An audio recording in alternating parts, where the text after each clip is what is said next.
எங்கள் வாழ்வும் எங்கள் வளமும் மங்காத தமிழென்று சங்கே முழங்கு.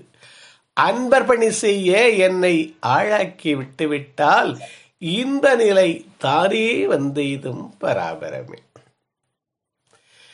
இந்த ரெட்ஃபோர்ட் தளத்தை மிகச்சிறப்பாக நிறுவி ஒருங்கிணைத்து செல்கிற இனிய நண்பர்களுக்கும், இன்றைக்கு ஒருங்கிணைப்பு செய்கிற மிகச்சிறந்த ஒரு தேடலுள்ள உரையாளர் திருமிகு சாந்தா அம்மையார் அவர்களுக்கும் திருமிகு சேவா அருண் அவர்களுக்கும் இணைந்துள்ள இனிய நண்பர்கள் திருமிகு பாண்டிமணி ஐயா, திருமிகு மோனா, திருமிகு ஆனந்த நடராஜன், திருமிகு மங்கை, திருமிகு சாமிநாதன் நாச்சிமுத்து, மேலும் நண்பர்களுக்கும் இதை ஆடியோ ரெக்கார்டிங்காக கேட்க இருக்கிற நண்பர்களுக்கும் என் வணக்கத்தை முதல்ல தெரிவிச்சுக்கிறேன்.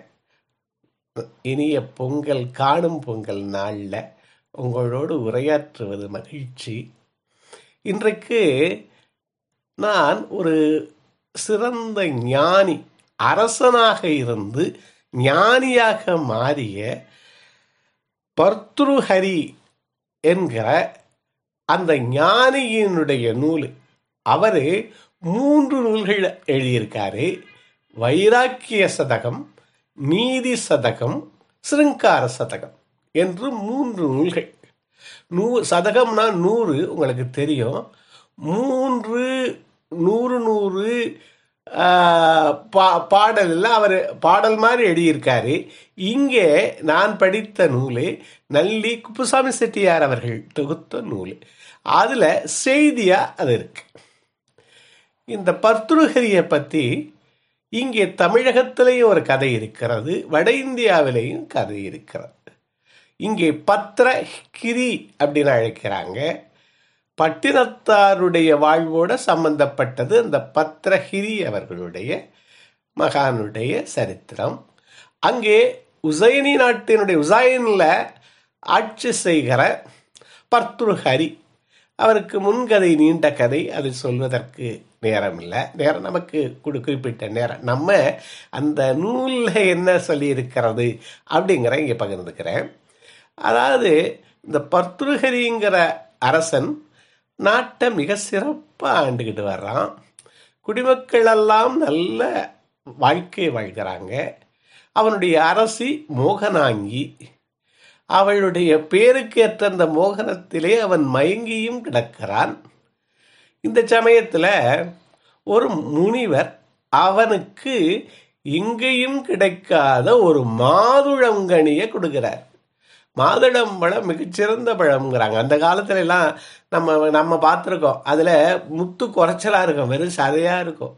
இப்போ என்னென்னமோ பண்ணி ஒரு சதையே இல்லாமல் வெறும் முத்தா அப்படியே மாதுளங்கனியை செம்பு மாதிரி கொண்டாந்து கொடுத்துட்றாங்க. அவ்வளவு முத்தாவே கொடுக்குறாங்க இப்போ மாதுளம் பழத்தை.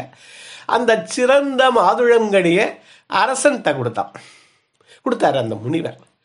அரசன் என்ன பண்ணா, தான் சாப்பிடாம தன்னுடைய பிரியமான ராணிகிட்ட அதை கொடுத்தார்.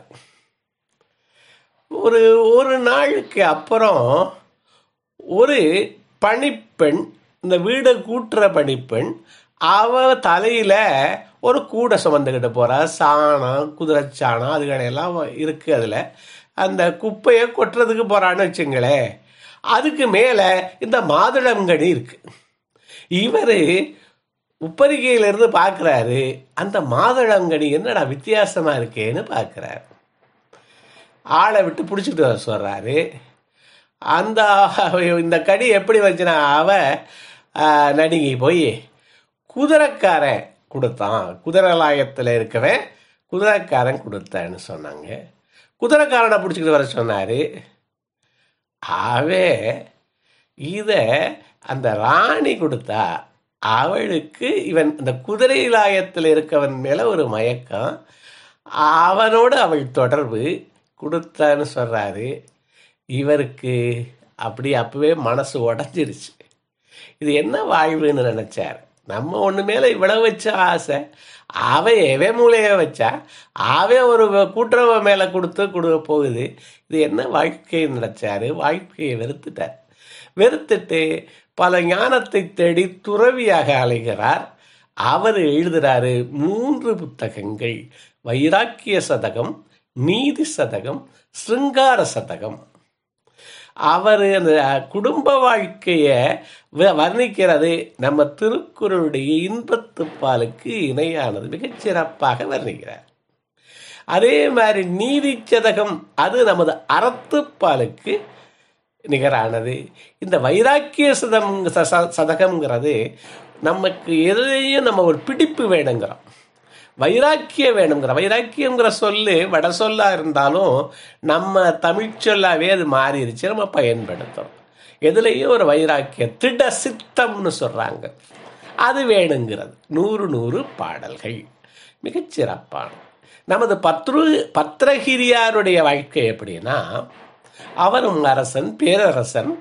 பட்டினத்தார் என்ன பண்ணுறாரு, ஒவ்வொரு ஊருகா துறவியாக போயிட்டார்.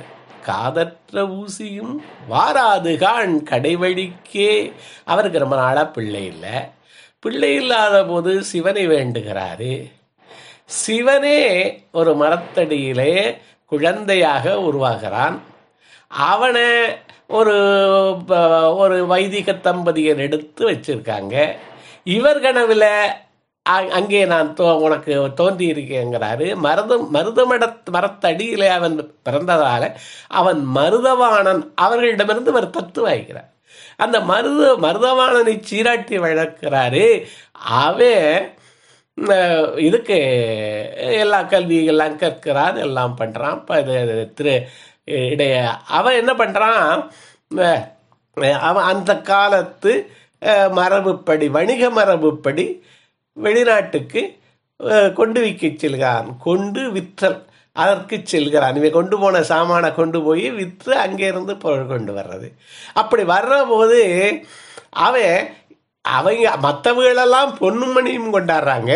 இவன் எருவை இருக்குல்ல, நம்ம எருவை தட்டி வைக்கிறாங்கல்ல, எருமுட்டை விராட்டின்னு சொல்கிறாங்கல்ல, அந்த மாதிரி கொண்டாடுறாரு. இவங்க இதை தூக்கிட்டு வரி ஏன்னு எல்லாரும் கேலி பண்ணுறாங்க. இருந்தாலும் அவன் தூக்கிட்டு வர்றாரு. நடுக்கடலில் அவங்க தப்பி வீட்டுக்கு வந்துட்டாங்க. வரவேற்க போகிறாரு பட்டினத்தார். மகன் வந்துட்டான்னு மகிழ்ச்சியோடு இருக்காரு. என்ன கொண்டாந்தான்னு பார்க்குறாரு, எல்லாம் ராட்டியாக இருக்கு. அவனுக்கு கோபம் வருது. அதை தூக்கி கீழே போடுறாரு. போட்டால் உள்ள பொன்னும் மணியும் பொதிந்து வைக்கப்பட்டுள்ளது. ஒரு பாதுகாப்புக்காக நான் இப்படி கொண்டாந்தேன்னு அவர் சொல்கிறாரு. இவர் ரொம்ப மகிழ்றாரு. மறுபடி மகன் இருந்த இடத்துக்கு போய் பார்க்க போகிறாரு. அங்கே ஒரே ஒரு சீட்டு இருக்கு, ஓலை இருக்கு. அதில் என்ன அடி இருக்கு, காதற்ற ஊசியும் வாராதுகான் கடைவழிக்கேன்னு இருக்கு. நான் கொஞ்சம் கதையை கொஞ்சம் நீட்டிகிட்டே இருந்தாலும் இனிய நண்பர்கள் கேட்கறதுனால அதை அந்த ஊசியில் காது இல்லாட்டி, அந்த ஓட்டை இல்லாட்டி, அதுக்கு பேர் ஊசியா, அதை வச்சு எதாவது தைக்க முடியுமா? அது கூட வராதப்பா நீ சாகிற போதுன்னு அதில் எழுதியிருக்கு. இவருக்கு அந்த ஒரு சொல் இவர் அந்த கோடியான செல்வத்தை சூறை விட சொல்கிறார். யாரோமா எடுத்துட்டு போய் சொல்றாரு.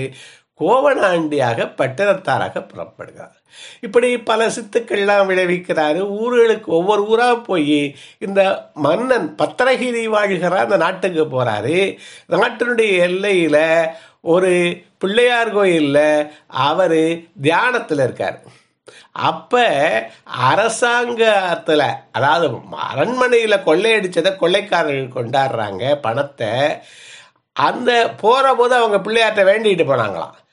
அந்த பிள்ளையார் இருந்த திசையில் போகிற வழியில் ஒரு விலைமதிப்பில்லாத முத்து மாலை, அவங்களுக்கு அது என்ன தெரியாது, அதில் தூக்கி எரிஞ்சாங்க. எரிஞ்சா இவர் தியானம் பண்ணிக்கிட்டு இருக்காரு. இவர் கழுத்தில் போய் அந்த முத்து மாலை விழுந்துருச்சு. மறுநாள் வீரர்கள் தேடி விடுகிறார்கள். இவரை பார்க்குறாங்க. இவர் கழுத்தில் முத்து மாலை. மற்றதெல்லாம் எங்கே இருக்கு அப்படின்னு இவரை தொந்தரவு பண்றாங்க. அரசன்ட்ட கொண்டு போறாங்க. இந்த மாதிரி நம்மகிட்ட நகையில இவன்கிட்ட முத்து மாலை இவர்களிடத்தில் இருக்குன்னு இவர் ஒன்றும் பதில் சொல்லலை. இவர் தியானத்தில் இருக்கார். இவரை அவன் கழுவில் ஏற்ற சொல்லிடுறான். கழுவில் ஏற்றுறதுன்னா ஒரு மரம், இங்கே நம்ம உரியில ஏறுறாங்கல்ல, உரிய கட்டி ஏறுறாங்கள, அந்த மாதிரி மரம். ஆனால் உச்சியில அது சீச்சு அந்த முனை ரொம்ப கூர்மையா இருக்கும். அதுல இவருடைய காலுகையை கட்டி கொண்டு போய் உட்கார வச்சிருவாங்க. உட்கார வச்சா அந்த ஆசன வாயில உட்கார வைக்கிற போது அது உள்ள குத்தி குத்தி அப்படியே மூளை வரைக்கும் போய் இறந்து போயிடுவாங்க. கொடிய மரணம், கொடிய தண்டனை. அவரை அந்த கழுமரத்தில் ஏற்ற போற போது அந்த கழுமரம் பற்றி எரியுது. ஓ, இவர் ஞானின்னு அவங்களுக்கு தெரிஞ்சிருச்சு. உண்மையை உணர்கிறாங்க. அவர் அரசன். இவர் காலடியில் வந்து விழுந்து என்னை சீடராக ஏற்றுக்கொள்ளுங்கிறாரு. நான் ஊரா போறவன், நீ என்னப்பா பண்ணுவாயின்னு கேட்கிறாரு. அவரும் பின்தொடர்கிறார். அந்த பத்திரகிரியாருடைய சித்தர் மரபில் அவருடைய ஞான புலம்பல் அது ரொம்ப சிறந்தது. பட்டினத்தாருடைய கவிதைகள் சிறந்தது. இவர் பத்திரிகை கூட கூட எல்லாரும் போறாங்க. திருவிடைமருதூருக்கு வர்றாங்க. திருவிடைமருதூர்ல இவர் ஒரு தெற்கு வாசல்லையும் அவங்க வடக்கு வாசல்லையும் உட்கார்ந்துக்கிறாங்க. இவர் தியானத்துல இருப்பார் பட்டினத்தாரு. பத்திரிகையார் ஒவ்வொரு வீடா போய் உணவு வாங்கிட்டு வந்து இவர்கிட்ட கொடுப்பாரு. பத்திரிகையாரோட ஒரு நாயும் இருந்துச்சு. அவர்கள் இருவரும் வடக்கு வாசல்ல இருந்தாங்க, இவர் தெற்கு வாசல்ல இருந்தாரு. அப்போ ஒருத்தர் வந்து யார் இவரே பிச்சைக்காரர் மாதிரி உட்கார்ந்துருக்காரு. பட்டினத்தார்ட்ட வந்து அவன் பிச்சை கேட்டான். அவர் சொன்னாராம், நான் ஞானியப்பா, என்கிட்ட எதுவும் இல்லை, வடக்கு வாசல்ல ஒரு குடும்பி இருக்கேன், அவங்கிட்ட போய் கேளுனாராம். எதனால குடும்பின்னு அவன் போய் கேட்கவும் அவர் யோசிச்சாராம். குருநாதர் தன்னை ஏன் குடும்பின்னு சொன்னாருன்னு. கையில திருவோடு இருக்கு, கூட ஒரு நாய் இருக்கு. அந்த திருவோட்டை நாய் தலையில போட்டு உடைச்சா இருவரும் முத்தி அடைந்தார்கள்னு அந்த கதை போகிறது. அந்த பத்திரிகிரியார் அப்படிங்கிறது நமது தமிழில் ஞான புலம்பெல்லாம் எழுதிய ஒரு சித்தர். அங்கே இருக்க பத்ருகிரியார் அவர்கள் இந்த 3 சதக நூல்கள் எழுதினவரே. அவரும் பெரும் ஞானி. நமது திருக்குறளுக்கு இணையான கருத்துக்களை அதில் நான் காண்கிறேன். இப்போ உங்களுக்கு வைராக்கிய சதகத்திலிருந்து சிலதையும் நீதி சதகத்தில் இருந்து சிலதையும் அந்த சிருங்கார சதகங்கிறதுல என்னென்ன அப்படிங்கிறதையும் பகிர்ந்துக்கிறேன். நிறைய சொல்றாங்க. மூர்க்க பத்ததி 10 பத்ததின்னு எழுதுறார். 10 பத்தா 100 10 பத்தா. மூர்க்க பத்ததி மூர்க்கர்களின் இயல்பு. வித்தத் பத்ததி அறிஞர்களின் நீதி சதகத்தில் முதல்ல நீதி சதகம் அறநூல் அறிஞர்களின் இயல்பு. மான சௌரிய பத்ததி அர்த்த பத்ததி செல்வத்தின் இயல்பு. துர்ஜன பத்ததி தீயவர்களின் இயல்பு. நமக்கு நட்பு, நட்பாராய்தல், தீய நட்பு, கூடா நட்பு எல்லாம் எழுதுறாரு திருக்குறள்ல. இங்கே அதே மாதிரி 10 பாடல்கள். பரோபகார பத்தரி பிறருக்கு உதவும் தன்மை நமக்கு ஈகைன்னு எழுதார். இத்துவக்கும் இன்பம் அறியார்கள், இத்துவக்கிற இன்பத்தை அறியாதவர்கள் இவர்கள் இப்படி பொருளை சேர்க்கிறாங்களே. இத்து உவக்கும் இன்பம். இங்கே பரோபகார பத்ததி அப்படிங்கிறாரு. தைரிய பத்ததி துணிவின் தன்மை. நமக்கு உள்ளத்தனையது மலர் நீட்டம், வெள்ளத்தனையது மலர் நீட்டம், மாந்திரதம் உள்ளத்தனையது உயர்வினார். அந்த உள்ளம், வீரம் எல்லாவற்றையும் இங்கேயும் சொல்றாங்க. தெய்வ பத்ததி, கடைசியில கர்ம பத்ததி, வினைப்பயன் இதெல்லாம் நமக்கு வருது. இப்ப மூர்க்க பத்ததி நான் சிலதை சொல்லிட்டே போயிட்டு இருக்கேன்.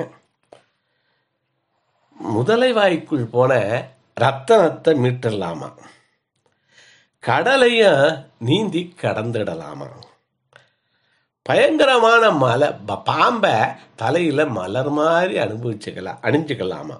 ஆனால் மூர்க்கத்தனமான தீர்மானத்துடன் செயல்பட துடிக்கும் மனிதனை யாரும் தடுத்து நிறுத்த முடியாது. அந்த மூர்க்க பத்ததின்னு சொல்றார்ல, மூர்க்கர்கள் இதையெல்லாம் செஞ்சிடலாம்.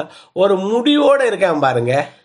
எதுக்கு ஒரு தேடல் இல்லை, ஒரு புரிதல் இல்லை, நான் செஞ்சதுதான் சரின்னு இருக்கான்ல, அவன் தான் மூர்க்கன், அவன் தான் மூடன். அவனை எதனாலும் திருத்த முடியாதான். ஒரு பழமொழி சொல்லு, முதலையும் மூர்க்கனும் கொண்டது விடா, கொண்டதை விட மாட்டாங்க.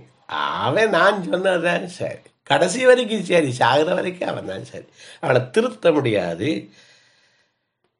மௌனத்தின் பெருமையினார். முட்டாள்கள் மௌனமாக இருப்பார்கள்.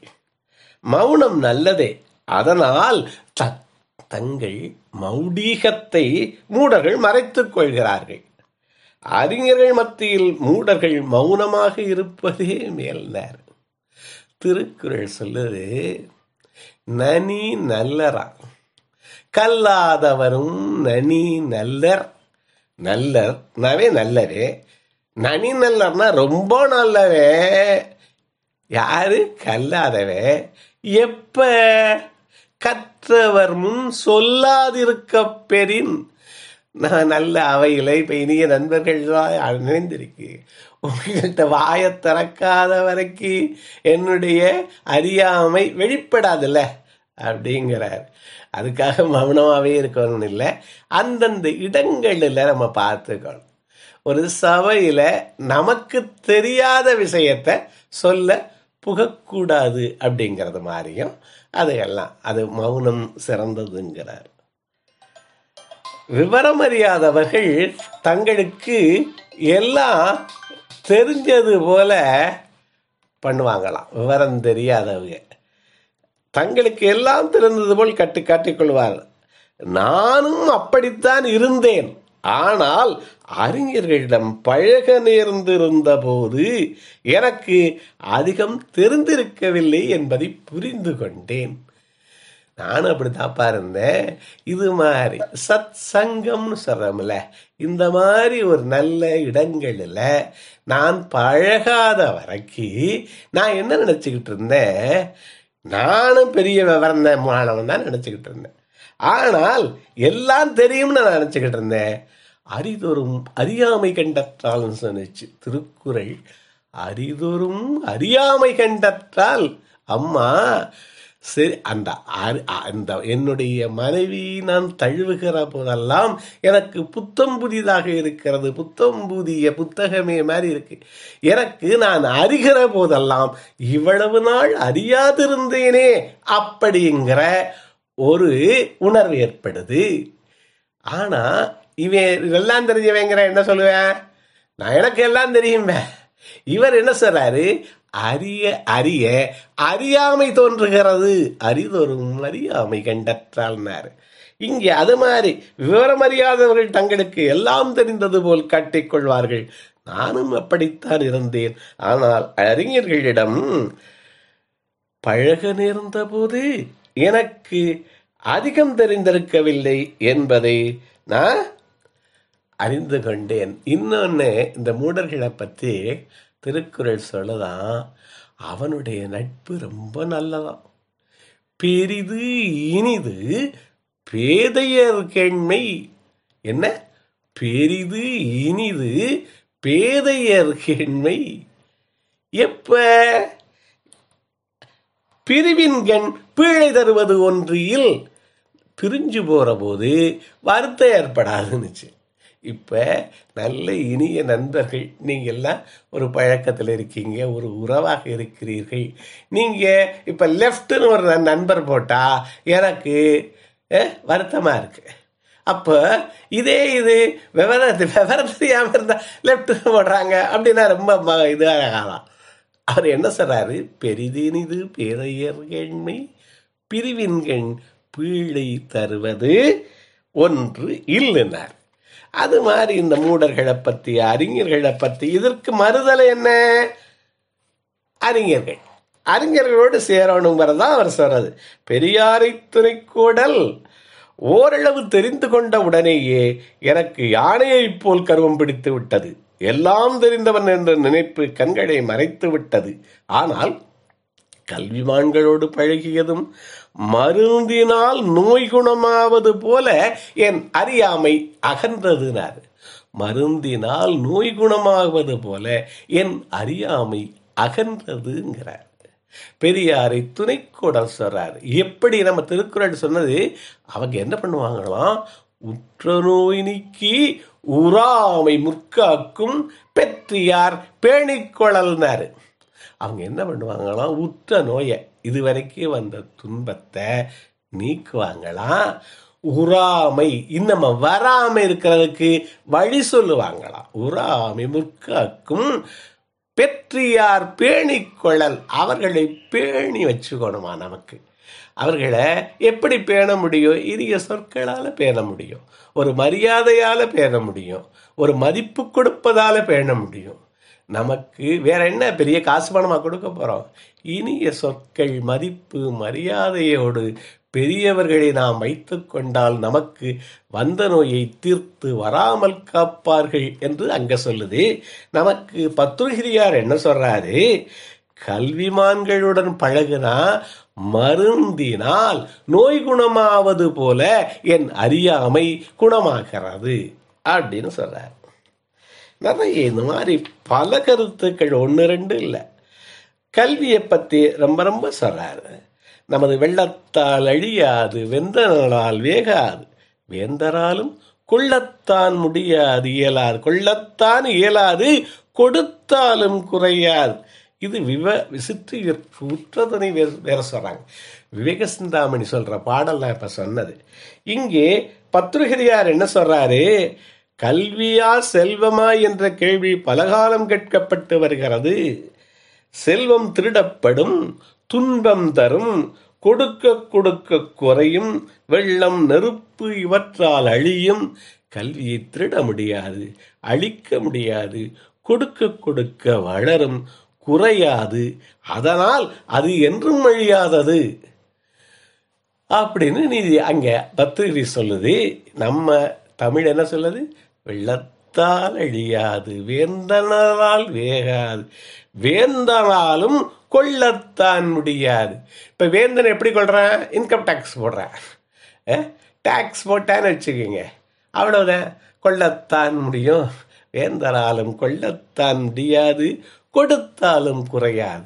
அந்த பாடலுக்கு இந்த பாடலுக்கு வித்தியாசமே இல்லை. அவ்வளவு. பணம் கட்டுப்படுத்தாதான் கல்விமான்களை அவமானப்படுத்தக்கூடாது. தாமரை தண்டுகளால் யானைகளை கட்ட முடியாது போல பண்டிதர்களை பணத்தால் கட்ட முடியாது. நிலையில்லாத புல் போன்ற செல்வம் அறிஞர்களை கட்டுப்படுத்தார். இது மாதிரி நிறைய சொல்லிக்கிட்டு போறாரு நீதியை பத்தி. அப்புறம் வைராக்கியத்துல கோபம் பகைங்கிறாரு. அது மாதிரி கோபம் கொண்டவனுக்கு வேறு விரோதிகளே வேண்டாமா, கோபம் கொண்டவனுக்கு வேறு விரோதிகளே வேண்டாமா, அந்த கோபமே அவனுக்கு விரோதி அப்படின்னு சொல்லுது. கோபம் சினம் என்னும் சேர்ந்தாரை கொல்லின்னு திருக்குறள் சொன்னிச்சு. சினம் என்னும் சேர்ந்தாரை கொல்லி, யாரை கொல்லும், யார்கிட்ட சினம் சேர்ந்துச்சோ அவங்கள கொல்லும். அடுத்தது ஈனம் என்னும் ஏம பூனையை சுடுமா. அடுத்தது நமக்கு சுத்தி இருக்க யார, எனக்கு கோவம் வந்துச்சுன்னா இன்றைக்கு மனைவியெல்லாம் அடிக்கலாம் முடியாது, திருப்பி அடிப்பாங்க. என்ன பண்ணுவான், நான் இந்த புத்தகத்தை தூக்கி எறிவேன், இந்த ஃபோனை தூக்கி எறிஞ்சேன்னா ஃபோன் உடஞ்சி போகும். சரியா, எனக்கு கோவம் வந்தா எனக்கு தான் இங்கே அழிவு. அவங்க என்ன பண்ணுவாங்க, தடாறு சட்டியை தூக்கி வைப்பாங்க. அவங்க எங்கே காமிப்பாங்க, அகிரணியில் காமிப்பாங்க. படார்னு பிள்ளை முதுகலை அடிப்பாங்க. பிள்ளை என்ன பண்ணு கத்து. அங்கே ஒரே நரகமாற. சினம் என்னும் சேர்ந்தாரை கொல்லி நரிச்சார், இனம் என்னும் ஏமப்புனையை துடுங்கிறாரு. இவர் என்ன சொல்றாரு, கோபம் கொண்டவனுக்கு வேறு விரோதிகளே வேண்டாமா, அவனுக்கு அதுவே போதுமா. நல்ல கல்வி இருந்தால் எல்லோரையும் வசப்படுத்த முடியும். நற்குணங்கள் எவைன்னு சொல்றாரு. இது நல்ல பாடல். இதை சொல்லிட்டு அடுத்ததுக்கு போறேன். உறவினர்களின் அன்பு, வேலைக்காரர்களின் இரக்கம், தீயவர்களிடத்தில் தந்திரமான நடத்தை, அறிஞர்களுடன் பழகுவதில் மகிழ்ச்சி. 4 சொல்லிட்டேன். என்னென்ன? நற்குணம், உறவினர்களின் அன்பு, வேலைக்காரர்களிடம் இரக்கம், தீயவர் கீழோர் ஆயினும் தாழ உரைன்னு சொல்லியிருக்கு. நமக்கு அவை என்ன சொல்றாங்க? ஏன்னா அவங்க தான் எல்லாம் பண்ணணும். கீழோராயினும் தாழ உரையினுச்சு. எல்லாருக்கும் நன்றாம் பணிதல் அவருள்ளும் செல்வர்க்கே செல்வம் தழைத்து. அந்த பணிவுடைய இன்சுலன்னாதல நம்ம இலக்கியம் சொல்றது மாதிரி யாரும் சொல்லித்தல்ல. இது பாரத தேசம் முழுவதும் இந்த மாதிரி நல்ல கருத்துக்கள் சொல்லப்பட்டிருக்கின்றன. நம்ம சிலதை நம்ம கொண்டாடுறோம், நமக்கு சிலது தெரியவே இல்லை. இந்த பர்த்துகிரி மாதிரி இது மாதிரி எத்தனையோ ஸ்லோகங்களும் அங்கேயும் இருக்கு, நம்மிடம் இருக்கு. எல்லா மொழிகளும் கண்கள் போன்றவை. சென்றிடுவீர் 8 திக்கும் சென்று அங்கு உள்ள செல்வங்களை இங்கு கொண்டு வாருங்கள்னு பாரதி சொன்னார். அது மாதிரி உறவினர்களின் அன்பு, வேலைக்காரர்களிடம் இரக்கம், தீயவர்களிடத்து தந்திரமான நடத்தை, அறிஞருடன் பழகுவதில் மகிழ்ச்சி, அரசருடன் பழகுவதில் விவேகம். யாரு? அரசருடன் பழகுவதில் விவேகம். திருக்குறள் சொல்லுது. என்ன சார் திருக்குறளை கொண்டாடுறாருன்னு நினைக்காதீங்க. 2 அருமையான நூல்கள். இவர் வேந்தரோடு பழகிறது எப்படி பழகணுமா? இவர் சொல்லுகிற உவமையை பாருங்க. அகலாமல் அணுகாமல் தீக்காய்வார் போல. இப்ப குளிர் காயிறான், கொஞ்சம் தூரத்தில் போனோம்னு வச்சுங்க, அந்த நெருப்பை விட்டு அது என்ன பண்ண குளிரா இருக்கும், அது பர்பஸ் சர்வ் ஆகாது. கிட்டத்தில் போனோம்னு வச்சுங்க சுட்டுப்படும். வேந்தர்களிடம் அந்த மாதிரி தான் இருந்தாங்களாம். அதனால கவனம் வேணும். விவேகத்துடன் கிட்டத்தில் போனால் சுற்றுவேன், தூரத்தில் போனால் கட்டி தழுவ முடியாது வேந்தனை. தூரத்தில் போனால் நமக்கு உள்ளது கிடைக்காது. அகலாமல் அணுகாமல் தீக்காய்வார் போல அப்படின்னு நமக்கு யாரு சொல்றா? இகழ்வேந்தர் சேர்ந்தொழுகுபவர்க்குன்னு சொல்றார். இங்க இவர் என்ன சொல்றாரு? அரசருடன் பழகுவதில் விவேகம், பண்டிதர்களின் ஒளிவு மறைவு இல்லாமல் பேசுவது. நம்ம சொல்றோம் டாக்டரிடமும் வக்கீலிடமும் உண்மையை சொல்லணும், அப்பனாதான் நம்ம செஞ்ச தவற வக்கீலும் மறப்பேன். அப்ப அந்த மாதிரி சொல்றாங்க. விரோதிகளின் வீரம், வீரம் எங்க இருக்கணும்? விரோதியிடம் இருக்கணும். இப்ப நம்ம வீரம் எங்க பேசுறோம்? மனைவியிட்ட பேசுறான், தாயார்கிட்ட. பிள்ளையெல்லாம் தாயார்கிட்ட பேசுது. கோபம் யார்கிட்ட வருது? தாயார்கிட்ட வருது. அவர் எங்க சொல்றாரு? விரோதிகளிடம் வீரம், குருநாதர்களிடம் பணிவு, பெண்களிடம் வைராக்கியம்.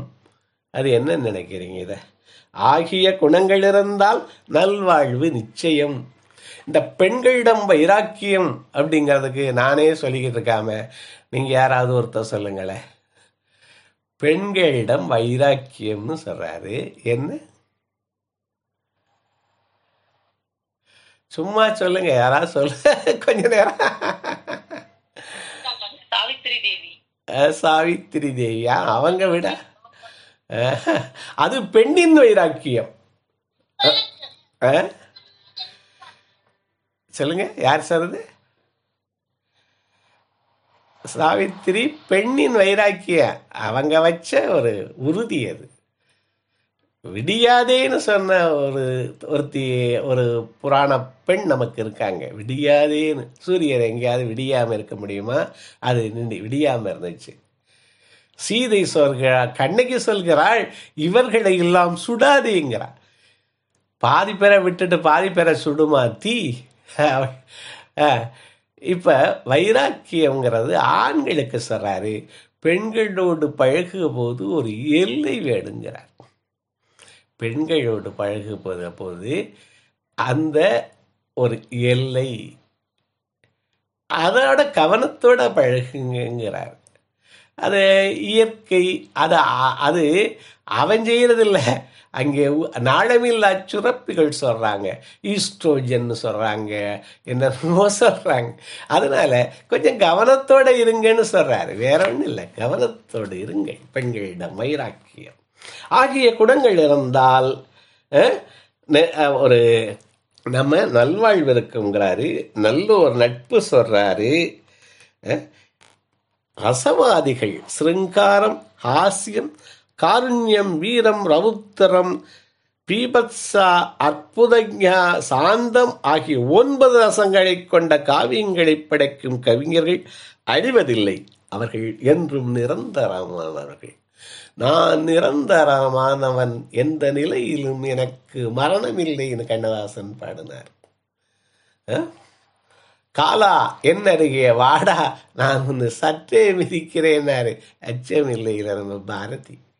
அவன் அழியலை. 39 ஆண்டுகள் தான் வாழ்ந்தது. ஆனால் அவனுடைய புகழுடம்பு 102 ஆண்டுகள் கழித்து இருக்கிறது. கண்ணதாசன் இறந்து 54 வருடங்களுக்கு மேலே ஆயிடுச்சு. ஆனாலும் இணையத்தில் நீங்க தொட்டியல்னா ஒவ்வொரு இடத்திலும் கண்ணதாசன் பேசப்படுகிறார். இந்த 9 ரசங்களை கொண்ட காவியங்களை படைக்கும் கவிஞர்கள் அழிவதில்லை. அவர்கள் என்றும் நிரந்தரமானவர்கள் அப்படின்னு இந்த படிப்பு இது சொல்றது. நிறைய இந்த மாதிரி பெரிய கருத்துக்கள் எல்லாம் சொல்றாரு.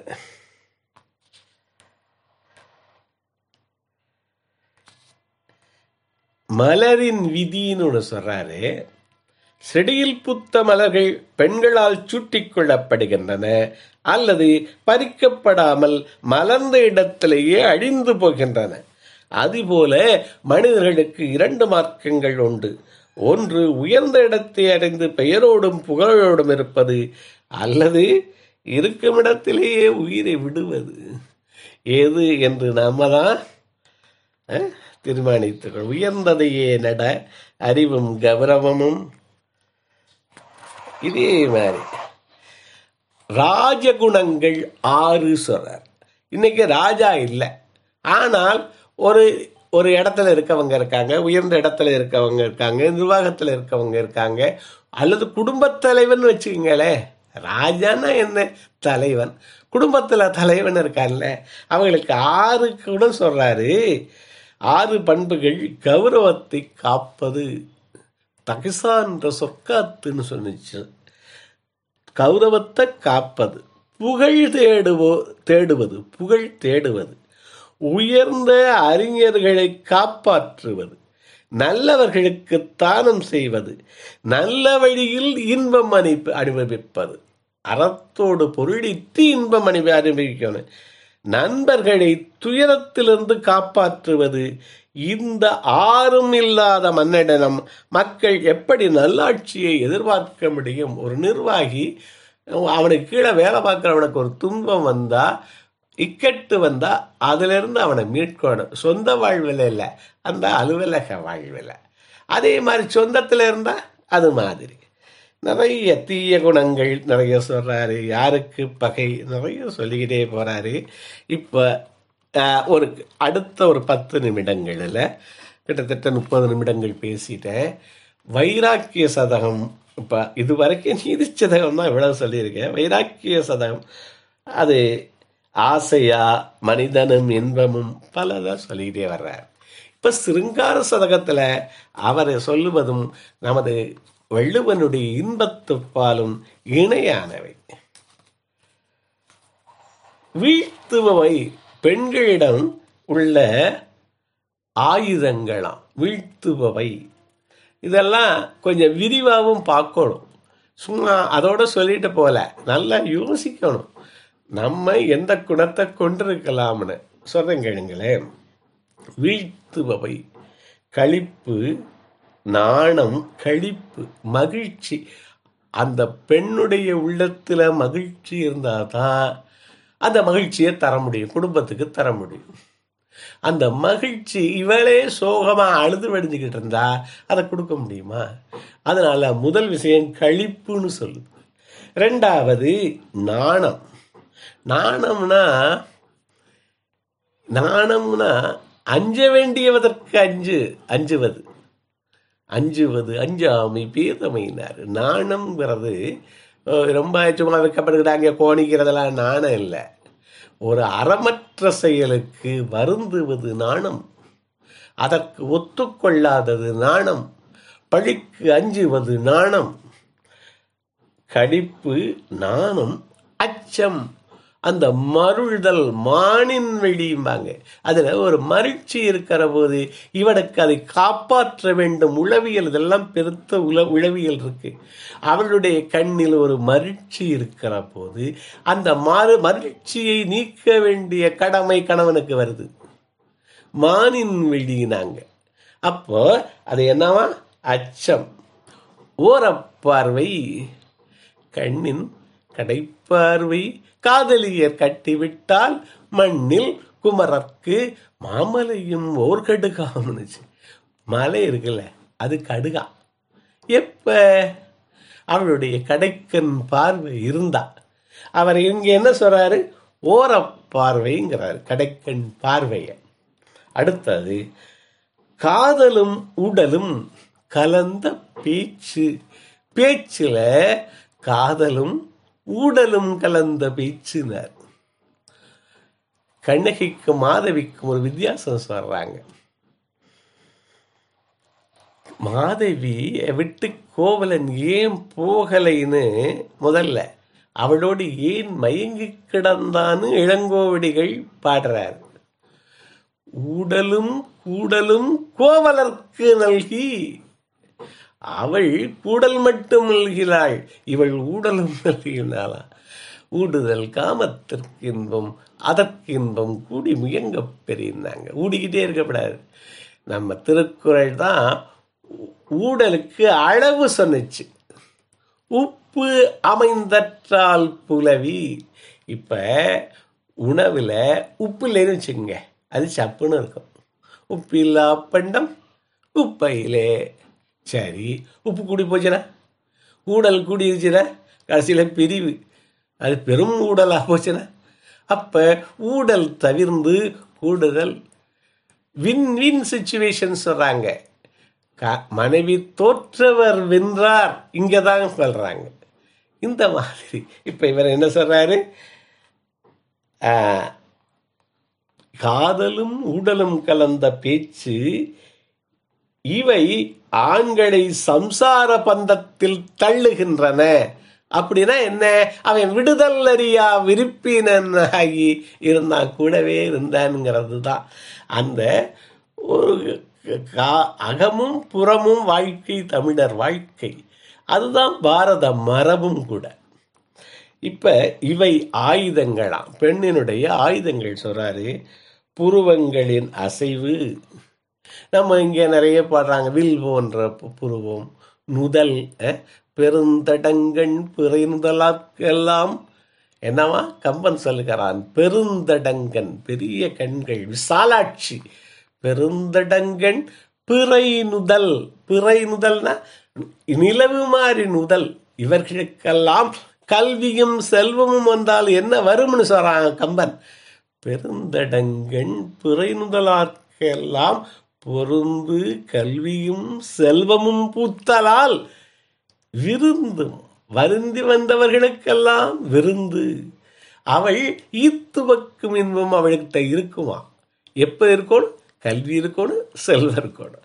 இவர் எல்லாம் சொல்றாரு. இதெல்லாம் ஆயுதமாம், பெண்ணிட்டு இருக்க ஆயுதம். புருவங்களின் அசைவு, இனிய பேச்சு, புன் சிரிப்பு, ஒய்யார நடை, இவை பெண்களின் அணிகலன்கள் மட்டுமல்ல, ஆயுதங்களும் கூடனர். அணிகலன்கள். புன்னகை அணியாத வரை உன் ஆடை அலங்காரம் பூர்த்தியாகவில்லை. இங்கே ஆணும் பெண்ணிலும் பிரிக்க வேண்டாம், எல்லாருக்கும் அது பொருந்தும். புன்னகை அணியாதவரை உன் ஆடை அலங்காரம் பூர்த்தியாகவில்லைம்பாங்க. You are not fully dressed unless you wear a ஸ்மைல்ம்பார். அப்ப இங்க என்ன சொல்றாரு? அது அணிகலன் மட்டுமல்ல, ஆயுதங்களும் கூட. இந்த அடுத்த வரி எனக்கு ரொம்ப பிடிச்சிருந்தது. எந்த ஆயுதத்தை, இது எங்கே எப்படி, 4வது ஸ்லோகம் சொல்லுது, எந்த ஆயுதத்தை எங்கே பிரயோகிக்க வேண்டும் என்பது அவர்களுக்கு தெரியும். பெண்களுக்கு எங்கே எந்த ஆயுதத்தை உபயோகிக்க வேண்டும் என்பது தெரியுங்கிறாரு. இது எல்லாருக்கும் ஸ்கில்னு சொல்கிறோம். எனக்கு தெரிஞ்சிச்சுன்னா கண்டதெல்லாம் பேச முடியாது. எங்கே எந்த ஆயுதத்தை, அதாவது பிளேஸ், ஸ்கில், அறிவினை என்ப உழவோ அருவினை என்ப உழவோ கருவியார் காலத்தார் செய்யினார். கருவியால் காலத்தார் செய்யின். இங்கே கருவி என்ன சொல்லியிருக்காரு நமக்கு? பத்ருகிரி புருவங்களின் அசைவு, இனிய பேச்சு, புன் சிரிப்பு, ஒய்யார நடை, இவை பெண்களின் அணிகலன்கள் மட்டுமல்ல ஆயுதங்களும் கூட 3வது ஸ்லோகத்தில் சொல்றாரு. 4வது ஸ்லோகத்தில் சொல்றாரு, எந்த ஆயுதத்தை எங்கே பிரயோகிக்க வேண்டும் என்பது அவர்களுக்கு தெரியுங்கிறார். இது அவர்களுக்கு மட்டுமல்ல, எவர்களுக்கும் வேணும். நம்மகிட்ட ஆயுதம் இருக்குங்கிறதுனால அதை பிரயோகிக்க முடியாது இல்லையா? எங்கே எப்படி உபயோகிக்கணும், அதுதான் ஸ்கில்னு நினைக்க சொல்றோம்.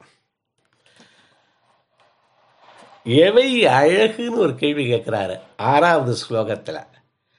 கள்ளமில்லா புன்னகை, என்ன வார்த்தை! கள்ளமில்லா புன்னகை. உள்ளத்துல கள்ளம் இருந்தா புன்னகையா வரும்? நான் எப்படி புன்னகைப்பதுன்னு என்னுடைய பயிற்சிகளில் மாணவ மாணவிகளுக்கு சொல்லி கொடுப்பது உண்டு. நான் போகவும் ஒரு உற்சாகம் ஏற்படுத்தணுங்கிறதுக்காக என்னுடைய டெலிஃபோன் இருக்குல்ல, அதை எடுத்துட்டு எல்லாரும் சிரிங்கன்னு சொல்லி ஃபோட்டோ எடுக்கிறது. சிரிக்கணும்னா எல்லாரும் அங்கிட்டு சிரிக்கிங்க, இங்கிட்டு கோணிக்கு சிரிக்கிங்க. நான் எப்படி சிரிப்போணும்னு சொல்லி கொடுக்கறது உண்டு. 3 விதிகள் சொல்லுவது உண்டு புன்னகைக்கு. என்னென்ன விதி? முதல் விதி என்னன்னா, மேப்பல்லு தெரியலாம், சரியா? மேல் வரிசை தெரியணும், கீழ் வரிசை பல்லு தெரியக்கூடாது, சத்தம் வரக்கூடாது. எப்படி? 3 விஷயம் என்ன புன்னகைக்கு? யாராவது ஓப்பன் பண்ணி சொல்லுங்களேன், வீடியோவில் வந்து இங்கே இருக்கீங்களான்னு தெரியும். அதாவது வேப்பல்லு தெரியலாம், கீப்பல்லு தெரியக்கூடாது, என்ன வரக்கூடாது? சத்தம் வரக்கூடாது. சார் வாங்க சார், இங்கே சிரிங்கி பார்க்கலாம், பளிச்சுன்னு ஆகுமா, அந்த இடம் பிரகாசம் ஆயிருமா, இன்னும் கொஞ்சம் வீடியோ இன்னும் கொஞ்சம் மேலே வரணும், புன்னகை தெரியலைன்னா. அருமை அருமை அருமை தான். வேற யாராவது வருவீங்களா? நம்ம பழனியாண்டி சார் வந்துட்டாங்க. வாங்கம்மா, இன்னும் அருமை அருமையாக தெரியுது, அருமை அருமை, ரொம்ப அழகாக இருக்கு. லாவண்யா மணிமுத்து அருமை. இந்த ஃபோட்டோ யாருன்னு தெரியல, எனக்கு பேர் தெரியல மேடம். மங்கை மேடம், அருமை அருமை. மேப்பல்ல தெரியலாம், கீப்பல்ல தெரியக்கூடாது, சத்தம் வரக்கூடாது. மோனா, அருமை அருமை, மகிழ்ச்சி, நல்லா இருக்கு. வேற யாராவது வர்றீங்களா? மங்கை இல்லை, மோனா மேடம். அது மாதிரி இந்த புன்னகை என்ன சொல்றாரு? ஏவை அழகுங்கிறார். கள்ளமில்லா புன்னகைய சித்தம் அழகியர் பாடாரோ நம் சிவனை நிச்சு. மணிவாசகர் என்ன சொல்றாரு? சித்தம் அழகா இருந்தா தான் முகத்தில் அழகு வரும். அகத்தின் அழகு முகத்தில் தெரியும்னார். கடுத்தது காட்டும் அடுத்தது காட்டும் பளிங்கு போல் கடுத்தது காட்டும் முகம். அதாவது பளிங்குன கண்ணாடி, கண்ணாடியிட்ட கொண்டே காட்டினோம்னா, அந்த முகத்தை காட்டினோம்னா அது தெரியும். அது மாதிரி உள்ளம் கடுத்தத முகம் காட்டிடுமா. அதனாலதான் இவர் என்ன சொல்றாரு? கள்ளமில்லா புன்னகை, கபடமில்லாத பார்வை. பார்வையிலேயே கபடம். வா, உன்னை கவனிச்சுக்கிறேன். கபடம் இல்லாத பார்வை, கனிவான பேச்சு, மான் விழி, இவையெல்லாம் அழகானவை அப்படின்னு ஸ்லோகம் சொல்லுது. வசப்படுத்துவது எது? அதாவது இது ஆணுக்கும் பொருந்தும். கம்பராமாயணத்தில் ஒரு இடம், சீதையை கவர்ந்தது எது அப்படின்னு கம்பன் எழுதுறான். அவருடைய அந்த நடை, கம்பீரமான நடை, அது கவரலையா. அகன்ற தோள்கள், அது கவரலையா. தாழ்ந்த கைகள், அது கவரலையா. முறுவல் உண்டதேனாரு. என்ன? அவனுடைய புன்னகை தான் அவளை கவர்ந்ததாம். முறுவல் உண்டதே, சாப்பிட்டுச்சான். அப்ப அந்த புன்னகை யாருக்கு அந்த முகத்துல அந்த புன்னகைங்கிறது ரொம்ப அழகு. அது ஒரு ஆயுதம். அதை எங்கே பயன்படுத்தலாம் இருக்கு.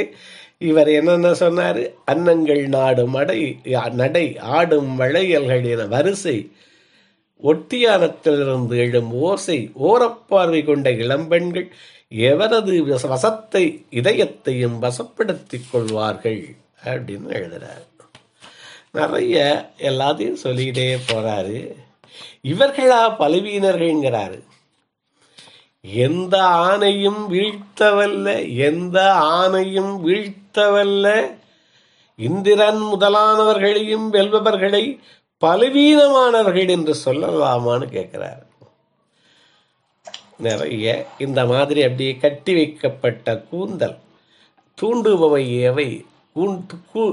கூந்தலை இன்னைக்கெல்லாம் விரிச்சு போட்டுக்கிறாங்க. அவர் என்ன சொல்றாரு? கொண்டைன்னு நம்ம சொல்றோம்ல, ஒய்யார கொண்டை. அதாவது கட்டி வைக்கப்பட்ட கூந்தல், சொல்லாமல் பேசும் கண்கள், அழகான பல்வரிசை, முற்றும் துறந்தவரையும் ஈர்க்கும் மார்பகங்கள் ஆகியவை ஆண்களிடம் சிருங்கார உணவை ஊட்டுகின்றன. எது ஒளி படைத்த கண்கள் பெண் இல்லை என்றால், ஒளி படைத்த கண்கள் உள்ள பெண் இல்லை என்றால், தீபம், நெருப்பு, நட்சத்திரங்கள், சூரியன், சந்திரன் எல்லாம் ஒளியற்ற இருடாக தெரிகிறது. இது மாதிரி நிறைய ரொம்ப ரொம்ப அழகானதெல்லாம் இருக்கு. ஊடல் என்னன்னு சொல்றாரு. முதல்ல வேண்டேன், மாட்டேன் என்று சொல்வது, பிறகு மானம் பார்ப்பது, அதன் பிறகு எந்த எதிர்ப்புமின்றி காதல் ரம்மியமானவை அப்படின்னு எழுதுறாரு. ஊடுதல் காமத்திற்கு இன்பம், அதற்கின்பம் ஊடி முயங்க பெரின்னு தமிழ் இங்கே நம்ம வள்ளுவம் சொன்னிச்சு. அது பூரா வரிசையா பாக்கியசாலிகளுக்கு மட்டும்தான் இது கிடைக்குமா. இது மாதிரி சிலருக்கு சாத்தியம்ங்கிறாரு. மலரின் மேல் இது காமம், சிலரே அதன் செவி தலைப்படுவர். இதே மாதிரி வனத்தில் வாழும் மனிதனே மான்களுக்கு புல் கொடு, காதலிக்கு வெற்றிலை தாம்பூலம் கொடுங்கிறார். இது ஒரு வழி சொல்றாரு. அன்றைக்கு கூடலுக்கு அது வழிவகுத்திருக்கு. மானுக்கு புல் கொடு, காதலிக்கு வெற்றிலை தாம்பூலம் கொடு. கண்களின் விஷம் அவளே, அமுதமும் அவளே. இருநோக்கு இவள்கிட்ட இருக்கான். ஒன்று மருந்து, மற்றது மருந்துக்கு, அதாவது நோய், இன்னொருக்கு மருந்து, ரெண்டும் அவளேன்னு சொல்றாங்க. இது மாதிரி 100 மிகச்சிறப்பான விஷயங்களை உளவியல் கருத்து நிறைய இருக்கு. அதாவது சிங்காரம்னு நம்ம பேசினாலும் அதுல நிறைய உளவியல் கருத்துக்கள் இருக்கு. விரிச்சுக்கிட்டே போக வேண்டியது இருக்கு. அந்த இன்சொல், ஆணுக்கும் இன்சொல் முக்கியம், பெண்ணுக்கும் இன்சொல் முக்கியம். பாலொடு தேன்கலந்தற்றே பனிமொழி வால் எயிறு ஊறிய நீர்னு சொன்னிச்சு. இந்த வெண்மையான தூய பற்களிலிருந்து ஊறி வருகிற நீர் பாலோடு தேரம். எப்ப? பனிமொழியா இருக்கணும். அந்த மொழிதல் இன்மொழியா இருந்தாதான். இல்லாட்டி அது கொடுமை, அது விஷம். அது இனிமையான மொழியா இருக்கணுமா, மென்மொழியா இருக்கணுமா, அப்ப அது பாலுடு தேன், இல்லாட்டி எச்சி தானே அது. அதே தான் சொல்றாரு, ஆணுக்கு சொல்றாரு. என்னுடைய பெண்மையை உடைக்கிற படை இவனுடைய மென்மொழிங்கிறார். பன்மாய கள்வன் பனிமொழி அன்றோ என் பெண்மை உடைக்கும் படைன்னு சொல்றான். என் பெண்மையை உடைக்கிறதுக்கு ஒரு படை இருக்கா? அது என்னவா? அந்த கள்வன், என் உள்ளம் கவர் கள்வனுடைய பணிவான மொழி, இனிய மொழி, மென்மொழி அப்படின்னு தமிழ் சொல்லு. இது மாதிரி இது பூரா அனுபவ மொழிகள். பர்த்ருஹரி 300 சதகம் அதை படிக்கணும். ஆங்கிலத்தில் கிடைக்கிது. நல்லி குப்புசாமி செட்டி நூல்கள்லையும் கிடைக்கிது. பர்த்ருஹரியின் உபதேசங்கள்னு சிறிய நூல் 100 ரூபாய் தான். அல்லது நீங்கள் நெட்டில் இதெல்லாம் ஆங்கிலத்திலையும் கிடைக்கிது. மிகச் சிறப்பான செய்திகள், வாழ்வியல் செய்திகள், நிர்வாகியல் செய்திகள், மானுடவியல் செய்திகள், உளவியல் செய்திகள், இதையெல்லாம் உங்களோட பகிர்ந்து கொள்ள கிடைத்த இந்த இனிய 50 நிமிடங்களுக்கு நான் பெரிதும் மகிழ்கிறேன். இதுவரை அருமையாக கேட்ட இனிய நண்பர்களுக்கெல்லாம் எனது நன்றியை உரித்தாக்குகிறேன். இதனை சிறப்பாக ஒருங்கிணைத்த திருமிகு சாந்தா அம்மையார் அவர்களுக்கும், எனக்கு நினைவுபடுத்திய திருமிகு சேவா அவர்களுக்கும் என்னுடைய நன்றி, வாழ்த்துக்கள். நீங்களே ஏதாவது சொல்றதுன்னா சொல்லுங்க. கொஞ்ச நேரம். ரொம்ப ரொம்ப நன்றா சொன்னீங்க சார். ரொம்ப நல்லா இருந்துச்சு. ரொம்ப நாங்க தெரிஞ்சுக்க முடிஞ்சது இன்னைக்கு. நல்லா இந்த கதையை மட்டும் நான் கொஞ்சம் படிச்சிருக்கேன், சொல்லியிருக்கேன் ஒரு தடவை. மற்றபடி மற்ற கதைகள்லாம் நல்லா இனிமையா அது எனக்கு தெரியாத தெரிஞ்சுக்கிறதுக்கு வாய்ப்பு கிடைச்சது சார். தேங்க்யூ. மகிழ்ச்சியம்மா. செய்திகள் உங்களுக்கு இதில் இருக்க செய்திகள் பிடிச்சத சொல்லுங்க. சொல்லுங்க மோனலட்சுமி. பத்ரகிரிநாதரோட கதை பட்டினத்தார், அங்கிருந்து திருக்குறளுடைய அதோட வித்தியாசத்தை சொன்னீங்க. அதுல இருந்து ஒரு பிரிவா சீதா தேவி அண்ட் சாவித்ரி அண்ட் நம்ம இது கண்ணகிகளுடைய அந்த ஸ்டோரியும் அதுல கண்ணதாசரை பத்தியும் அவருடைய படைப்புகளை பத்தியும் சொல்லியிருக்கீங்க. இதுக்கு நடுவில் எங்க எல்லாரையுமே ஸ்மைல், ஸ்னாப் ஆஃப் ஸ்மைல்ன்ற மாதிரி ஒரு ஸ்னாப் எடுக்கிற மாதிரி ஒரு ஸ்மைல் சொல்லி கொடுத்துருக்கீங்க. உங்களோட அந்த தமிழ் எனக்கு வருமா அப்படின்னு ஒரு வேண்டுதல் தான். ரொம்ப அருமையா, எனக்கு புதுமையாவும் அடுத்த தடவை கேட்கறதுக்கு இன்ட்ரெஸ்டிங்காவும் இருக்கு ஐயா. ரொம்ப மகிழ்ச்சி மகிழ்ச்சி, நன்றி. அடுத்தது யாரா உங்களுடைய கருத்துக்களை ஒவ்வொரு வார்த்தைகள் சொல்லுங்க. இதுல சொல்லித்தான் நமக்கு அடுத்ததுக்கு வரணும். சொல்லுங்க மேடம். லாவண்யா, மங்கை. அனைவருக்கும் இனி மாலை வணக்கம். ரொம்ப சிறப்பா இருந்தது இன்னைக்கு இந்த புத்தகத்தோடது. எனக்கு இன்னைக்கு ஜாயின் பண்றதே ஏதோ ஒரு பர்பஸ்க்காக தான் ஜாயின் பண்ணிருக்கேன்னு நினைக்கிறேன். ரொம்ப ரொம்ப சிறப்பா சில சந்தேகங்கள் நமக்கு இருக்கும். நம்ம செஞ்சுட்டு இருக்கிறது சரியா தவறா அப்படிங்கிற மாதிரி எல்லாம் சில கேள்விகள் சில சமயம் நமக்கு வரும். அப்ப அந்த மாதிரி எனக்கு ஒரு கேள்வி எனக்கு மனசுல ஓடிட்டு இருந்ததுக்கு எனக்கு இன்னைக்கு பதில் கிடைச்சது. ரொம்ப அழகா நான் செய்கின்ற பாதை சரிதான் அப்படிங்கிறத ரொம்ப அழகா நிறைய எடுத்துக்காட்டுகளோட நிறைய இலக்கியத்துல இருந்து எடுத்து சான்றோட மகிழ்ச்சி.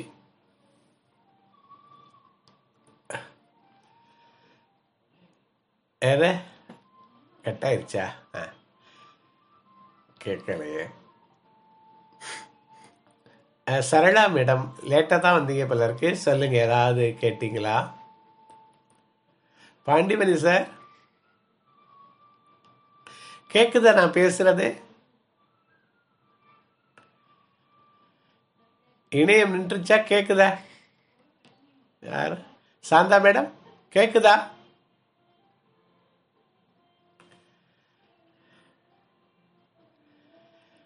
கேக்குதா?